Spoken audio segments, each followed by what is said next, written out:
आप सभी का आपके अपने YouTube channel super concept classes में स्वागत है। और आज के इस वीडियो में हम लोग क्लास 10th हिंदी के मॉडल सेट 2 के कंप्लीट सॉल्यूशन को देखने वाले हैं। और इससे पहले मैंने आपको मॉडल सेट 1 का कंप्लीट सॉल्यूशन बता दिया है। अगर आपने उस वीडियो को नहीं देखा है तो सबसे पहले आप उस वीडियो को देख लीजिए। और देखिए, जैक बोर्ड का जितना भी मॉडल पेपर आया हुआ है, चाहे आपका क्लास 9th का हो, 10th का हो, 11th का हो या फिर 12th का हो, आपको कंप्लीट मॉडल सेट का सॉल्यूशन मिल जाएगा। आप इस वीडियो के डिस्क्रिप्शन बॉक्स पे चले जाइए, वहां पर आपको हर एक प्लेलिस्ट का लिंक मिल जाएगा और आप आसानी से हर एक वीडियोज को देख सकते हैं। तो देखिए, हमारे पास क्लास 10th का जो हिंदी है, ये एक्चुअल में हिंदी ए है। और यहाँ पर कुल मिलाकर 40 क्वेश्चंस यानी कि 40 क्वेश्चंस पूछे जाएंगे, जो आपका 40 नंबर का होने वाला है। और अगर बात करें टाइम का, तो यहाँ पर कुल मिलाकर आपको 1 घंटा 30 मिनट का समय दिया जाएगा। और यहाँ पर मैं आपको सेट 2 का भी बहुत ही अच्छे तरीके से, बहुत ही सिंपल तरीके से जितना भी सॉल्यूशन बताऊंगा ना, बहुत ही आसानी से बताने वाला हूँ, बहुत ही सिंपल तरीके से बताने वाला हूँ। आप इसको देखिए, आपको कुछ भी पढ़ने का जरूरत नहीं है, आपको हर एक चीज समझ में आ जाएगा। तो चलिए स्टार्ट करते हैं और देखते हैं। तो देखिए, हिंदी में जो हमारा क्वेश्चन नंबर 1 होता है वो हमारा पैसेज होता है। तो यहाँ पर आपके सामने एक पैसेज है, आप यहां से लेकर आप यहां तक पहले पढ़िए। जब आप इस पैसेज को पढ़ेंगे तो यहाँ पर कुल मिलाकर आपसे 5 क्वेश्चंस पूछा जाएगा और आप हर एक क्वेश्चन का आंसर आसानी से दे देंगे। तो चलिए आप पैसेज को पढ़ लीजिएगा। यहाँ पर मैं आपको क्वेश्चंस बताता हूँ। तो देखिए, क्वेश्चन नंबर 1 क्या है कि स्वावलंबन का क्या अर्थ है। और यहाँ पर आपको 4 ऑप्शन दिया गया है। क्या क्या है कि दूसरों पर आश्रित रहना, अपना सहारा स्वयं बनना, खुश नहीं रहना, दुख पीड़ा सहना। इसका जो उत्तर है आपको पैसेज में मिलेगा। तो देखिए, यहाँ पर पैसेज में क्या है कि स्वावलंबन का अर्थ है अपना अवलंब, अर्थात आश्रय या सहारा आप बनना। मतलब बात को समझिए। देखिए, स्वावलंबन मतलब क्या होता है कि वैसे लोग जो दूसरे के ऊपर डिपेंड नहीं रहते हैं, जो दूसरे के ऊपर आश्रित नहीं रहते हैं, बल्कि खुद के ऊपर आश्रित रहते हैं, खुद के ऊपर डिपेंड रहते हैं। बात समझ में आ रहा है? जो अपना सहारा खुद करेंगे, जो अपना सहारा खुद बनेंगे, जो अपना सहारा स्वयं बनेंगे, उसी को बोलेंगे स्वावलंबन। तो इसका जो सही आंसर हो जाएगा, ये जो क्वेश्चन नंबर 1 का जो सही आंसर होगा, ऑप्शन नंबर बी, यानी कि अपना सहारा स्वयं बनना। क्लियर है? आगे देखिए, क्वेश्चन नंबर 2 क्या है कि प्रावलंबी कैसे लोग होते हैं। दूसरों पर आश्रित, दूसरों पर आश्रित न रहने वाले, सुखी रहने वाले या फिर अपना सहारा स्वयं बनने वाले। तो देखिए, पैसेज में यहाँ पर लिखा गया है कि प्रावलंबी यानी दूसरों पर आश्रित हो या निर्भर रहना। मतलब जो लोग दूसरे के ऊपर आश्रित रहेंगे, जो दूसरे के ऊपर डिपेंड रहेंगे, उसे हम लोग क्या बोलेंगे? प्रावलंबी बोलेंगे। तो यहाँ पर आप बता सकते हैं कि इसका आंसर क्या होगा। ये जो क्वेश्चन नंबर 2 है, इसका आंसर हो जाएगा ऑप्शन नंबर ए, यानी कि दूसरों पर आश्रित। जो दूसरों पर आश्रित रहेगा उसे बोलेंगे प्रावलंबी। क्लियर है? आगे देखिए, क्वेश्चन नंबर 3 क्या है कि प्रावलंबी किसके अधीन बनकर रहते हैं। आश्रय देने वालों के, आश्रय नहीं देने वालों के, आत्मनिर्भर व्यक्ति के, या फिर इनमें से कोई नहीं। तो देखिए, प्रावलंबी माने क्या होगा कि जो दूसरे के ऊपर आश्रित रहेंगे, जो दूसरों के ऊपर आश्रित रहेंगे, उसे हम लोग बोलेंगे प्रावलंबी। तो ये जो प्रावलंबी होते हैं ना, उनको जो आश्रय देंगे उनके अधीन ही रहते हैं। तो इसका सही आंसर हो जाएगा ऑप्शन नंबर ए। ठीक है, क्वेश्चन नंबर 3 का क्या होगा? ऑप्शन नंबर ए सही हो जाएगा, यानी कि आश्रय देने वालों के। आगे देखिए, क्वेश्चन नंबर 4 क्या है आपका यहाँ पर कि दुख, पीड़ा और मान सम्मान का महत्व कौन समझ सकते हैं। सबसे पहला पैसेज में आइए, आपको साफ साफ दिख जाएगा। देखिए, यहाँ पर लिखा हुआ है कि आत्मनिर्भर व्यक्ति ही सही अर्थों में जान पाता है कि दुख पीड़ा क्या होती है और मान सम्मान किसे कहते हैं। कौन जान पाता है? तो आत्मनिर्भर व्यक्ति। तो इसका सही आंसर हो जाएगा आत्मनिर्भर व्यक्ति, यानी कि ऑप्शन नंबर डी, यानी कि आत्मनिर्भर व्यक्ति। क्लियर है? आगे देखिए, क्वेश्चन नंबर 5 क्या है कि व्यक्तित्वहीन जीवन किनके समान होता है। आप पैसेज में चलिए, आपको मैं दिखाता हूं आंसर। देखिए, यहाँ पर लिखा हुआ है कि व्यक्तित्वहीन जीवन वास्तव में निरीह पशु और कीड़े मकोड़े से अधिक महत्व नहीं रखा करता। तो इसका जो सही आंसर हो जाएगा, क्या हो जाएगा? ऑप्शन नंबर बी, यानी कि पशु और कीड़े मकोड़े के समान। क्लियर है? समझ में आ रहा है? आगे देखिए, अब यहाँ पर आपको फिर से और एक पैसेज मिलेगा। आप इस पैसेज को यहाँ से लेकर यहाँ तक पढ़िए। जब आप पढ़ेंगे ना, तो यहाँ पर कुल मिलाकर और 5 क्वेश्चन का आंसर आपको इसी पैसेज में मिलने वाला है। तो देखिए क्या क्या है यहाँ पर। ठीक है, क्या क्या है।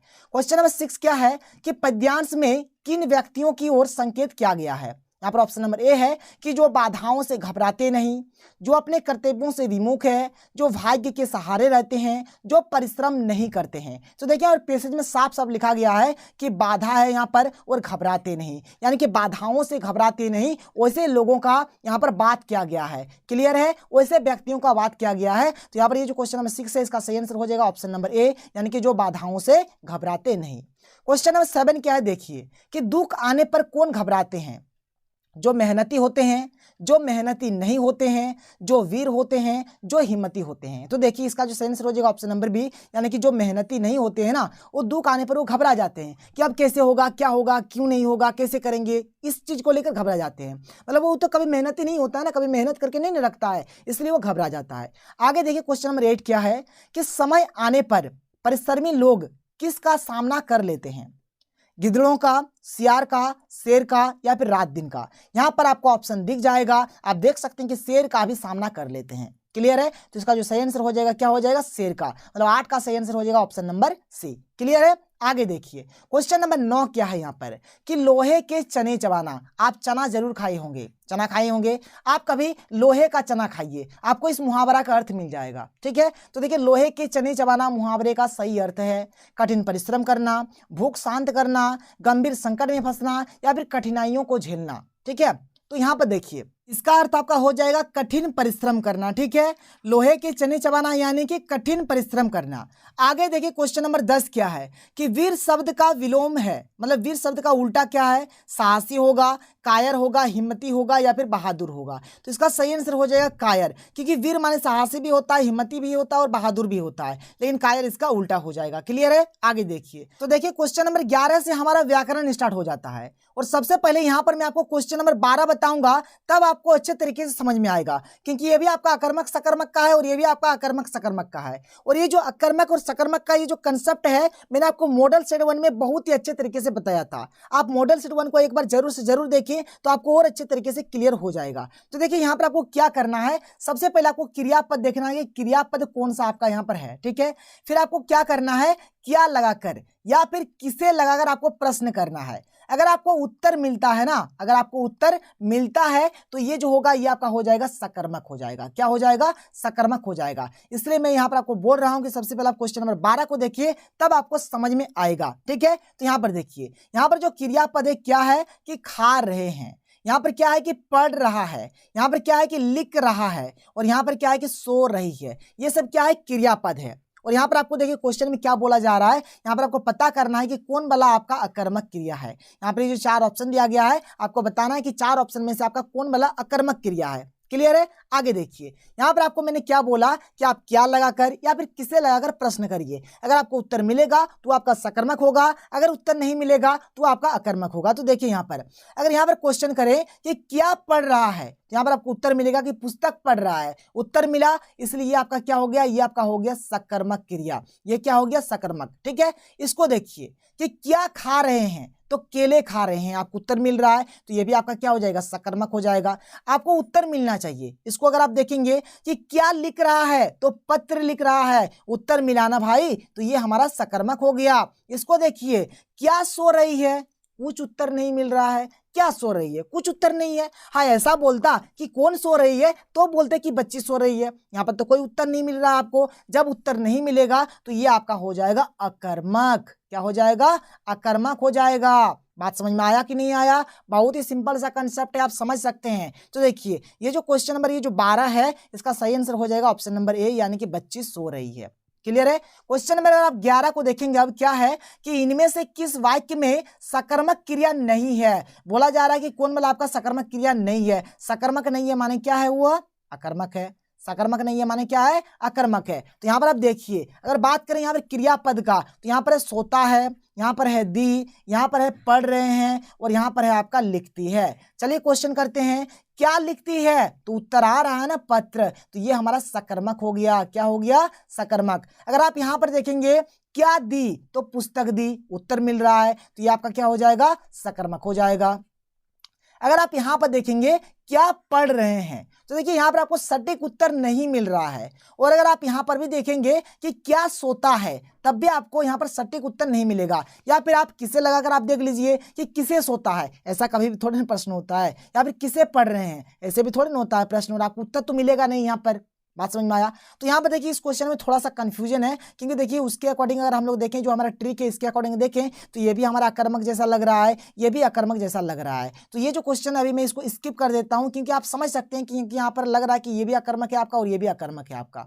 क्लियर है, कोई प्रॉब्लम नहीं है। आगे देखिए, अब हम लोग बात करते हैं क्वेश्चन नंबर 13 के ऊपर। क्या है कि इनमें से कौन आम का अनिकार्तिक शब्द नहीं है? ठीक है, मामूली, आम का फल, साधारण या फिर इमली। तो इसका सही आंसर हो जाएगा इमली, क्योंकि देखिए आम माने होता है ना मामूली, आम आदमी है यानी कि मामूली आदमी है। आम का फल, आम का तो एक फल भी होता है। साधारण आदमी यानी कि आम आदमी यानी कि साधारण आदमी। बात क्लियर है? आगे देखिए, क्वेश्चन नंबर 14 क्या है आपके पास कि यथाशक्ति कौन सा समास है? तो ये देखिए यथा लगा हुआ है, इसका मतलब क्या है कि ये एक अव्यय है, और अव्यय जब रहेगा तो इसको हम लोग बोलेंगे अव्ययी भाव समास। क्या बोलेंगे? अव्ययी भाव समास। तो 14 का जो सही आंसर हो जाएगा ऑप्शन नंबर ए इसका सही होगा।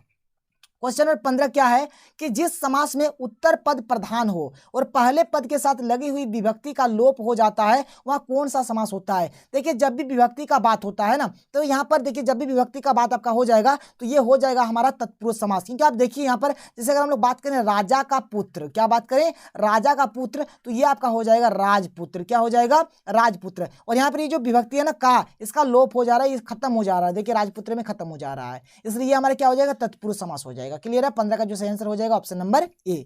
आगे देखिए, क्वेश्चन नंबर 16 आपके पास क्या है कि प्रधानाध्यापक, प्रधान है जो अध्यापक, किस समास का उदाहरण है? तो ये है हमारा कर्मधारय समास। प्रधानाध्यापक क्या है? तो एक कर्मधारय समास का उदाहरण है। क्वेश्चन नंबर 17 क्या है कि जब बारिश होगी तब किसान हल चलाएंगे, रचना के आधार पर वाक्य का कौन सा भेद है? यहाँ पे देखिए जब है और तब है, और जब तब जब भी रहता है तो ये होता है हमारा मिश्र वाक्य, क्योंकि मैंने आपको ट्रिक बताया था ना कि मिश्राजी।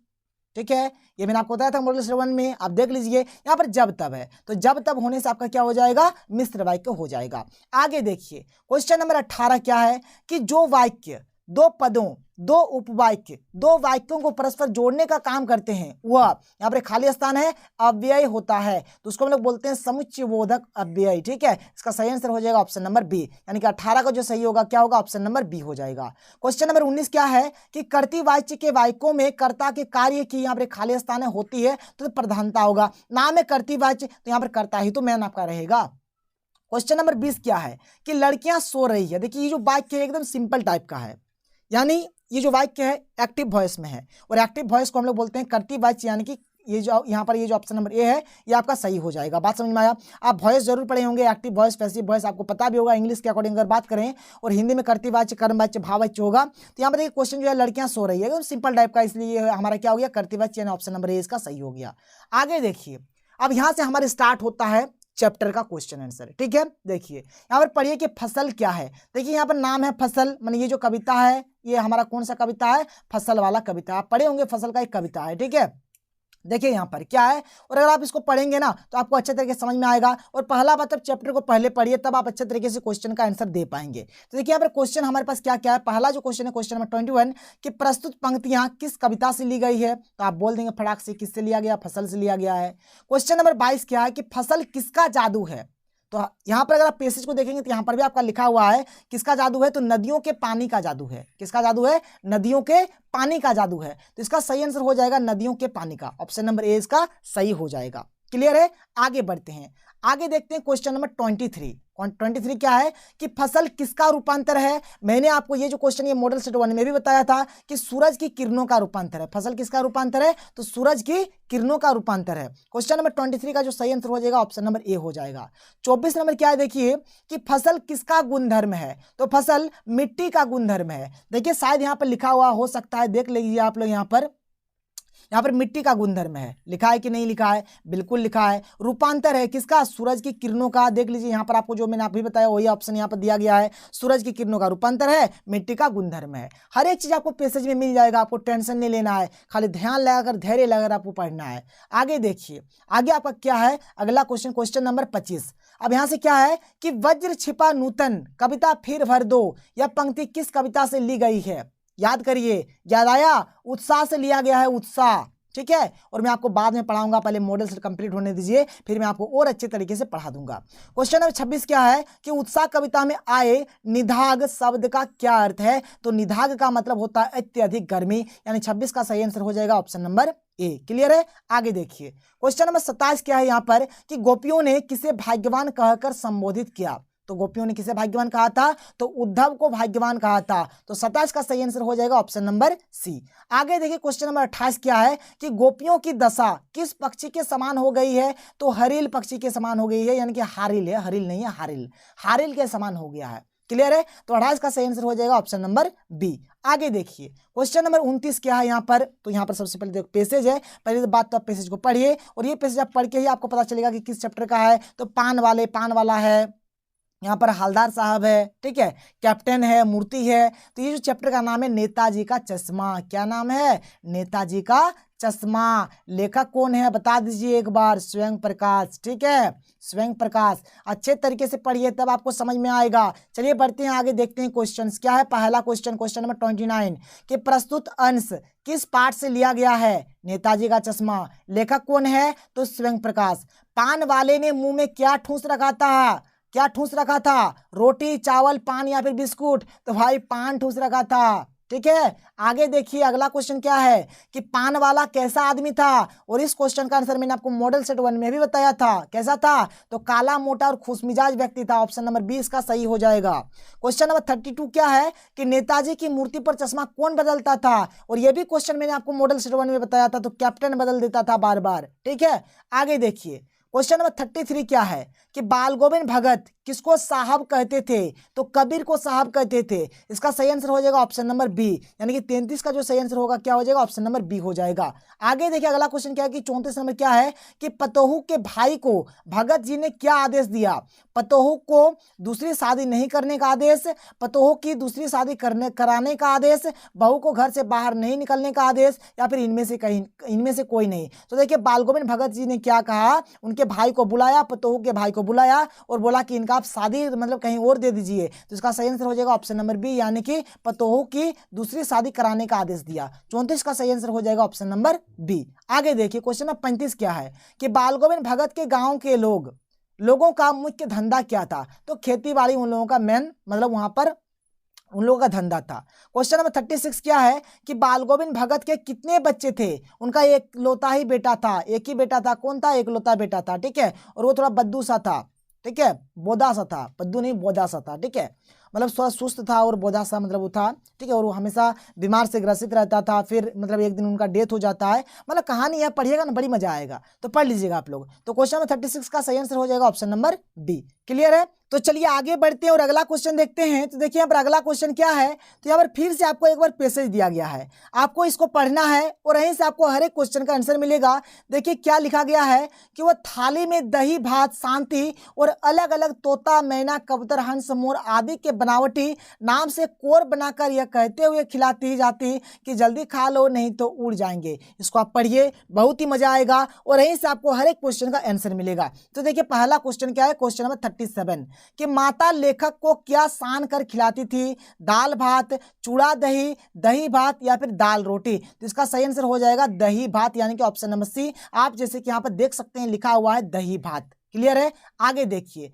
अगला क्वेश्चन क्या है कि खाना खाने के बाद पिताजी लेखक से क्या कहते थे कि बैठकर पढ़ो, सो जाओ या फिर अब तुम राजा हो जाओ, खेलो, घर के बाहर मत जाओ, पढ़ो। तो देखिए यहाँ पर साफ साफ लिखा गया है, देख लीजिए आप यहाँ पर कि अब तुम राजा हो जाओ, खेलो। ठीक है, तो इसका सही आंसर हो जाएगा हमारा ऑप्शन नंबर सी। क्लियर है? आगे देखिए क्वेश्चन नंबर 39 क्या है। यहाँ पर 39 क्या है कि लेखक कौन सा खिलौना लेकर खेलने के लिए जाते थे? मोटर गाड़ी, गुड्डा गुडिया, ठीक है, मिट्टी के खिलौने या फिर काठ का घोड़ा? तो देखिए यहाँ पर आप पहले पैसेज को पढ़िए, यहाँ पर साफ साफ आपको लिखा हुआ मिलेगा। देखिए यहाँ पर लिखा हुआ है काठ का घोड़ा। ठीक है, तो इसका सही आंसर आपका हो जाएगा, क्या हो जाएगा? काठ का घोड़ा, यानी कि ऑप्शन नंबर डी हो जाएगा। तो क्वेश्चन नंबर 40 जो कि हमारा लास्ट क्वेश्चन है कि इस गद्यांश में कौन कौन से पक्षियों के नाम आए हैं? ठीक है, यहाँ पे 4 ऑप्शन है, तोता, मैना, गाय, बैल, तोता, हंस, मोर, हाथी, तोता, मैना, कबूतर, हंस, मोर या फिर ये सभी। तो सबसे पहले आप एक बार पैसेज को देख लीजिए, क्या क्या है? तोता, मैना, कबूतर, हंस और मोर, यानी 1 2 3 4 5 तो आया है। ठीक है, तो देखिए यहाँ पर पहला बात, गाय बैल तो आया नहीं, तो ये तो होगा नहीं। हाथी तो आया नहीं, ये भी होगा नहीं। तोता, मैना, कबूतर, हंस, मोर, हाँ, ऑप्शन नंबर सी इसका सही हो जाएगा। क्लियर है? कोई दिक्कत नहीं है। तो यहाँ पर मैंने कुल मिलाकर 40 क्वेश्चन का आपको आंसर बताया। शायद वीडियो आपको पसंद आया होगा। तो मिलते हैं अगले वीडियो में। थैंक यू, जय हिंद।